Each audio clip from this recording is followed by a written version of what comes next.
Yo, what's up sa inyo lahat mga ka-dreamers? Nandito ulit kami nagbabalik. Ayan, kasama ko na ngayon si Mahal. Welcome to Canada, Mahal. So, sasagutin po namin ngayon yung mga tanong na yun sa program po ng SOWP. Ayan. Okay, disclaimer guys. Itong masasabihin namin is based lang sa experience namin dalawa kung paano namin ginawa yung SOWP papunta dito sa Canada. Guys, bali ako ngayon na una dito dahil nga gusto namin ma-familiarize muna namin yung lugar at para syempre pagka pumunta siya dito is nakasettle na lahat. Hindi na siya mamamroblema, hindi na kayo mamamroblema. Pero guys, sasabihin ko sa inyo no, kapag ka SOWP and then ako as a skilled worker, supervisor dito sa Canada, tier level 2, dahil pasok ako doon guys, eligible talaga ako nakuhanin yung misis ko. Which is, pwede naman kami magsabay talaga, di ba? Pero mas pinili namin na nag-decide kami na mas mauna para nga, yun nga, mas mapadali and alam niyo yun, mas pag dumating siya dito, convenient na lahat. Okay. Ano yung ginawa mo? Saan ka pumuntang site? Ayan. Ano munang site yung pupuntahan and then ano yung ginawa mo? So, since wala pa kaming idea kung paano talaga yung process, at first, so yung nag-plan kami na magpa-assist din sa Mercant since yung agency niya is Mercant. So, si Mercant kasi meron siyang agency fee around like $2,000. So, magkano yun sa atin? $2,000, halos 80 to 100,000, something like that.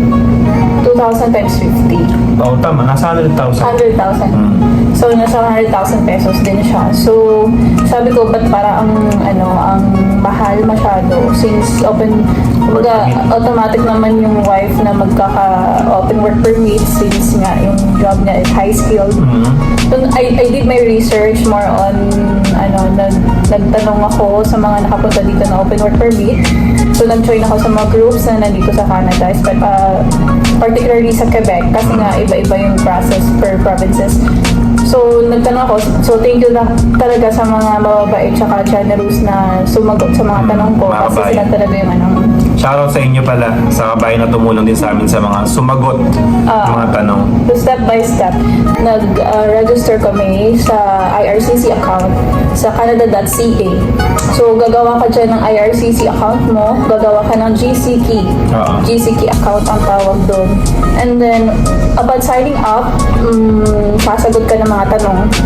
Tapos, para siyang assessment. Tapos, after mo masagot, basta sagutan mo lang siya ng truthfully. Totoo.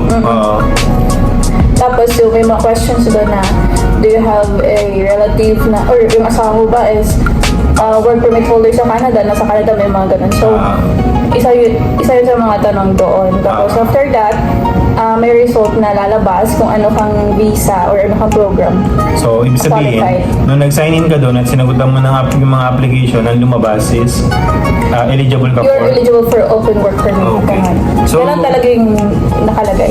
So, next, Mal, after makasign up sa GCK account, and then after mo fill upan yung mga information na totoo, and then lumabas na yung assessment. Take note guys, isang araw lang yun, lumabas agad yung assessment. Okay? Hindi, actually, after mo talaga after mapilapan, lumabas agad. Makikita agad kung anong visa or program ka belong. After nun, ano naman yung ginawa mo? Nung na-sign up mo na? After din ng result, bibigyan ka rin ng checklist of requirements. Okay, ano yung mga requirements? Kasi baka hindi nila. So, pero disclaimer, hindi pare-pareho ng requirements yan for sure, di ba? Kasi sa akin, i-declare mo rin kung nabilong ba talaga siya sa tier level 2 or 0, 1, and 2 are all qualified for their spouses to come to Canada with them. So, okay ako doon. Kaya nagkaroon ako ng open work permit na application form. So, yung checklist na yon dapat ma-comply mo and mag-gather mo within 60 days. Within 60 days on. Take note guys, within 60 days na kailangan mag-gather may information na yun. Kasi may expiration yata yun, tama ba? Kapag hindi mo siya na-upload or hindi ka nakapag-submit, nakapag-lodge ng application within 60 days, parang ma-invalid siya. Okay. Discuss muna natin yung mga requirements. O sige guys, ito, sasabihin niya yung mga requirements, kung ano ba yung kailangan ng mga requirements. Okay. May listahan siya actually, para at least hindi kami malito at tama Ano yung... to, sa atin na to. Pero, Oo, sa amin lang to. Pwede magkaiba kasi kami spouse with no children eh. So, pwede yung kung may mga gusto, yung mga anak pala, pwede rin sumama, no? So, may additional requirements para sa mga anak. Sa tier 0, 1, and 2, yan sa mga skilled worker. Actually, pwede mo rin talaga kuhaan yung buong pamilya mo. Yan, yung asawa mo, yung anak mo, pwede yan. So, syempre wala pa kaming anak. So, kaya si Mrs. lang muna. Oh, mas madali siya. Mas madali. Okay. Okay. So, ano yung mga requirements, Mahal? So, there are 3 sections doon. Okay. Yung number 1 is yun yung application form mo as open work permit outside Canada. Okay. So, fill-upan mo lang yun siya, yung form na yun, then i-upload mo lang. So, number 2 is yung mga supporting documents. Yung supporting documents is nandun yung family information form, so Okay. fill-upan mo lang din yun. Oo. Yung passport na gagamitin, kung saan tatatakan yung visa, tsaka yun yung gagamitin mo pag mag-travel ka doon. Okay. Digital photo with format naman doon. Tapos yung, since working permit ka, kailangan mo mag-medical exam. Automatic yun. Kailangan Oo. talaga. So, guys, yun. meron din doon na request for medical exam. Okay, nung nirequest ka for medical exam, Ano yun? Form yun, mag-yes or no ko lang. So, check mo yung yes. okay. Kung para Tapos- malaman nila kung physically fit ka, may Hindi ka, pa. ganun. Form, application form pa lang yun. Tapos, later on, pag nasabit mo na ito lahat, pag nakapag-lodge ka na, bibigyan ka nila ng yung parang pinaka-request para sa hospital. Okay. Kung saan ka mag-medical exam. Or sa doctor, physician, particularly kung saan ka pwede mag-medical exam. Na-accredited ng Canada. Okay. Government of Canada. Pwede ka rin naman mag-upfront medical exam. Oo. Upfront means, bago ka pa mag-lodge, pwede ka na mag-medical exam ahead of time. Oo. Para hindi hassle. Pero choice nyo naman yun. Okay. Save yun sa time. Oo, save sa time. And then, proof of relationship. Mahalaga Marriage yun. contract na PSA copy. Mahalaga. Kasi may mga nagtatanong, paano kung common law?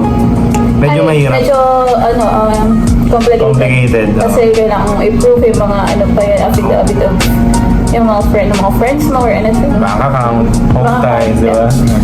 Common properties, good, joint account, mga ganun. So, hindi ko na masyado i-discuss kasi pinag-ano Oo. masyado. Or nababasa ko ganun. So, number 3, yung optional documents. Okay. Yun yung nandun yung client information. Okay. Kahit aside dun sa mga sinabit nating requirements, ano pa yung pwede mong i-share sa Government of Canada. Kasama ba dyan ang letter of intent? Gumawa ako actually, pero sabi nila naman daw kailangan, pero gumawa lang ako. Okay. Yung letter of intent, para kasi siya more on sa mga mga international students. Oo. Bakit ka pupunta ng Canada? Parang ganun. So, nag-ano na ako dun kung paano tayo nagkakilala. Tapos kung ano yung mga qualifications ko, kung magiging ano ba ako. Ano bang gagawin mo dito? Kung magiging ano ba, tawag dito? Kapakipakinabang ako. Ka ba dito sa Canada? Oo, tapos nandun din yung dineclare ko na hindi ako magiging pasaway sa Canada. Ganun. Ganun. Tapos, And then? tsaka yung i-proof mo doon kung, siyempre temporary residence pa lang, di ba? So, nandun yung sinabi. Parang in-indicate ko doon na yung sa home ties, ganun, dineclare ko na lang din doon. Ano yung sa property nga, di ba? And next? So, ayun. So, doon sa card information, in-include ko na din yung mga TOR ko, diploma. Lahat. As in lahat. Tapos yung mga visa ko o employment visa. And then, employment certificate. Lahat na nandun na. Tsaka yung vaccination report. Vaccination report. NBI ng Pinas. Tsaka police clearance sa Dubai. Okay. Din ako ng payslip mo. Tsaka yung work permit mo. Ngayon. Totoo yun. Tsaka yung CAQ niya. Isa po yun sa pinakamahalaga guys. Kasi CAQ, isa yun sa mga pinakamahalaga na kailangan. Payslip ko at least 3, right? Dalawa lang 3 yung out. nilagay ko. Pero at least 3 stats ko, dalawa lang yung nilagay Kasi namin. yung ano ko naman, yung thinking ko naman is kahit lamia lang ng time na umalis ka, pwede naman ako sumama. So, hindi naman talaga necessary siguro yung payslip. Pero nilagay ko na lang din para ma-justify yung sahod mo kung magkano talaga in accordance dun sa work permit or sa CAQ. Ganun. Tsaka yung work permit, di ba? Guys, kaya yung ginagawa, ba't kailangan ng pay stub? Kasi syempre, kailangan nyo rin i-assess na ngayon kung kaya nyo ba talaga mabuhay dito sa sahod nyo. Kaya hanggang ngayon, di ba, yung mga FCA, yung mga hirap sila makuha yung mga nila, asawa nila. Kasi syempre, doon rin nagbe-base kung kaya nyo ba talaga mamuhay Low dito sa skilled Canada. kasi sila, Pag low diba? skilled ka. Yan. Okay? So, ayun. Pero as preparation, syempre, nag-ipon din tayo ng fund natin. Oo. Diba? Para, pag pumunta ako dito, meron tayong... Pansustento. Okay na? Ayun. So, aside from that, magbabayad po tayo ng government fee. Ito yung kinaibahan ng Ng DIY. DIY. Konti lang yun. Kasi kung mag-agency ka, may agency fee ka, and then meron ka ding government fee ng Canada, ikaw pa rin magbabayad. Tama. Yes. So, aside from that, magbabayad po tayo ng government fee. Ito yung kinaibahan ng Ng DIY. DIY, konti lang yun. Kasi kung mag-agency ka, may agency fee ka, and then meron ka ding government fee ng Canada, ikaw pa rin magbabayad. Tama. So, ang ginawa namin dito is siya, dahil nasa Dubai siya, though online nga, so Canadian dollars yung bayad.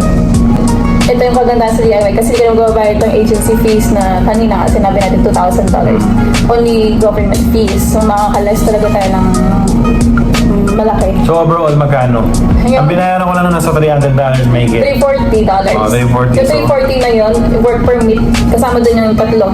Work permit ng $155, tapos yung biometrics mo ng $85, tsaka yung work permit holder fee. Open work permit fee Ayun. ng $100, so $340. Babayaran mo yun pag once na-gather mo na lahat ng requirements na upload mo na sa system or sa website. Oo. And then, yun na yung tinatawag na i-lodge mo yung application. Oo. So, magsasubmit ka, at the same time, magbabayad ka ng mga fees na yun. Tama. $340 sa pera natin, halos lang yun. 4, 8, 12, mga 15 to 20, something like that. Hindi mga nasa 13,600. Mga ganun. To be exact, 13,600 pesos lang po. Diba? Kesa mag-agency ka. So, 100 Kasi 100. plus ito pa lang. So pag na-lodge mo na lahat ng pag na-kompleto mo na lahat ng requirements, and then yun nga, nagbayad tayo, and then after nung nagbayad tayo, ilang days mo nilintay ba yung result? Nag-lodge ako ng application noong March 25. March 25. Dumating ka actually ng Canada is February 17. 17, So, okay. from that week or after a week, nag-gather na tayo ng requirements. So, March 25 ko siya ni-lodge. Okay, and then after nung mo nilodge yun, ano na So, sumunod? after that, naka-receive ako sa the other day, March 26, ng biometrics. Biometrics letter. Nagpa-biometrics. So, kahit mandatory po yun, kasi tsaka binayaran po natin yun. Kasama yun sa 340. So, biometrics means kukunin lang naman yung fingerprints mo, ganun lang. So, picture mo doon pang wala na. Wala man. Kasi ang goal kasi nun is para, syempre, pag bumalik ka dito sa Canada, madali ka nila matrack kung gumawa ka ng mga... Parang NBI lang din yan, guys. Ganun. Background check. Oo, parang ganun. Background check na rin May nila. mga criminal records ka ba? And disclaimer huwag muna kayong magsaya kapag nag-biometrics kayo. Kasi, ibig sabihin nun, binayaran nyo yung biometrics hindi pa naman talaga sure na makakapunta kayo dito. Ganon. Basta, I-assess pa yun. yes pa.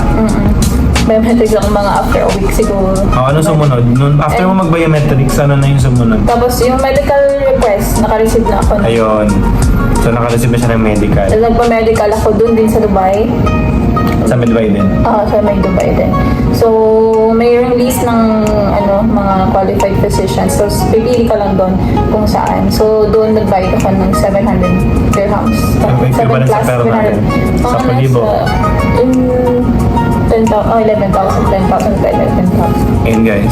So, yung total na, talagang gastos natin for the application. Lahat, syempre. Mga nasa 25,000. Mga 25,000. Ganun. Worth it na kung tutuusin, di ba? Napakaliit na nun kaysa i-agency mo siya. Di ba? So, after ng medical, nung nalaman na natin, pumasa siya sa medical, ano na pong sumunod doon? Actually kasi, April 5 ko natanggap yung request ko for medical. Pero dinelay kasi natin yun, di ba? Tama. May medical. Kasi, that time, di ba, nagbakasyon pa ako ng Pinas. Tama. So, bago ko ginawa yung medical, parang 3 days before ng vacation ko nag-medical. Bago ka pumunta sa Pinas, di ba? Ayun. April 5 yun, natanggap ko na request. Tapos April 25, nag-medical ako. Tapos April 28, the day ng alis ko, papuntang Pinas, dun ko na nakuha yung approval Na? na passport passport, request. okay.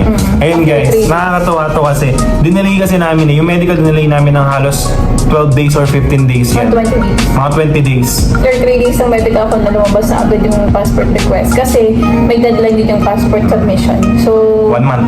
1 month or 45 days or 60 days, parang mga ganun. Yun guys, so nung lumabas na yun, sakto yun. Nagbakasyon ako mga 20 days.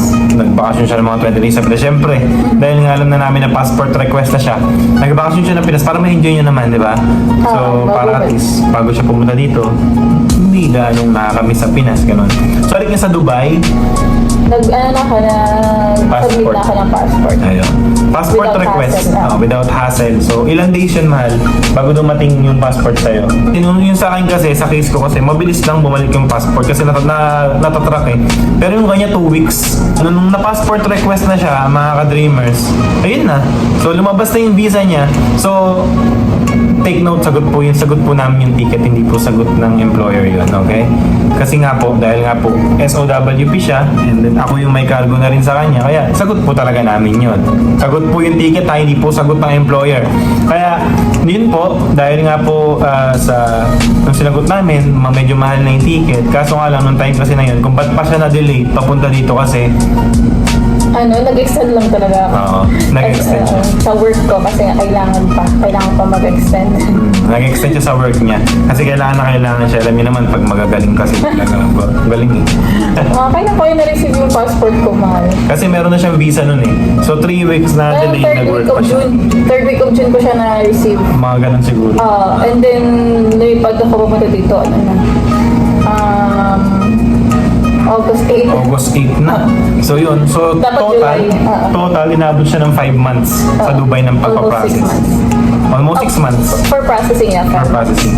Pero guys, kung di yun na-delay, kung di siya umuwi ng Pinas, feeling ko kaya talaga yung process ng ano lang. Or yung process from submission till Till passport passport request. request, nasa roughly 1 month lang. 1 month lang. Or less than 1. Sabi mo yan, 2 months na. Magpakatotoo na tayo, 1 month to 2 months. So, kung di nyo i-delay talaga, within 3 months kaya pumunta ng asawa nyo dito. As Ganun long na as kadali. high-skilled lang. High-skilled and for open work permit. Ganun. So, yun guys, ayun yung tag dito, yung naging journey namin. Ako muna, bago siya. And yun, sana may natutunan kayo, mga ka-dreamers, and sana makatulong tong vlog na to para sa inyo na gusto rin pumunta o kunin yung asawa dito. So, maraming salamat syempre, mahal, sa pagpayag na ma-interview ko siya. Kasi mas detailed kasi, di ba? Kasi siya yung gumagawa din dun eh. Kumbaga siya rin talaga yung kumbaga ako suporta ako kung mga documents na kailangan ko ibigay, yun ako eh. Kung ano yung mga kailangan. Kumbaga, syempre suportahan lang. So, mas na-explain niya na yun na maayos kaysa sa akin, di ba? Pangit kasi kung sa akin manggagaling eh. So, mahal, maraming salamat sa pag-interview sa'yo. Sana makatulong tayo. Tuwa yung mga ka-dreamers natin kasi dalawa na tayo dito ngayon eh, di ba? So, masaya ako na, ayan, nakapag-interview na kami, nalabasan namin tong video na to. And guys, sa mga magpupursige pang pupunta dito, sipag lang. Ano may papayo mo sa kanila? Sa mga, di ba tayo, nagsimula lang din tayo sa wala eh. So, pangarap lang eh. So, paano yun yung may papayo mo sa kanila, man? Sa mga ka-dreamers? Persistence and patience talaga. Tama. Persistence and patience. Tsaka faith lang. Maniwala ka lang lagi sa kanya. Tsaka, Siyempre, will. Tsaka positive lang lagi. Isipin mo hindi yung napaprostrate kang gano'n. Tsaka trust the process. Trust the process. And syempre, make some actions din. Oo, prayers plus actions. Kasi kung walang actions, so, yun yung naging journey namin. So, kung may mga gusto pa kayong mga itanong, ilapag nyo lang. So, malay nyo sagutin namin. Ayan, and then sana nakamotivate din kami ng iba. And please guys, pakishare tong video na to para malaman din ng iba na mga nagtatanong o naghihingi ng details para malaman din nila. So, Talagang thankful ako dun sa mga sumagot sa akin. yun, shoutout sa inyo lahat, sa mga tumulong din sa akin, maraming salamat. And yun, sana guys, makarating rin kayo dito, matupad yung mga gusto nyo matupad. And then lagi nyo isipin na magtulungan na din kayo. And syempre, ibalik nyo rin ng mabuti sa kapwa yung mga ginagawa nyo at ginagawa din nila para, alam nyo yun, positive vibes lagi yung balik. So, yun, maraming salamat sa inyo mga ka-dreamers. And positive vibes lang tayo lagi. Sana may natutunan kayo sa video na to. And may gusto ko sabihin sa kanila, mahal. Wala na. Maraming salamat. Good vibes lang tayo. Peace yo, guys.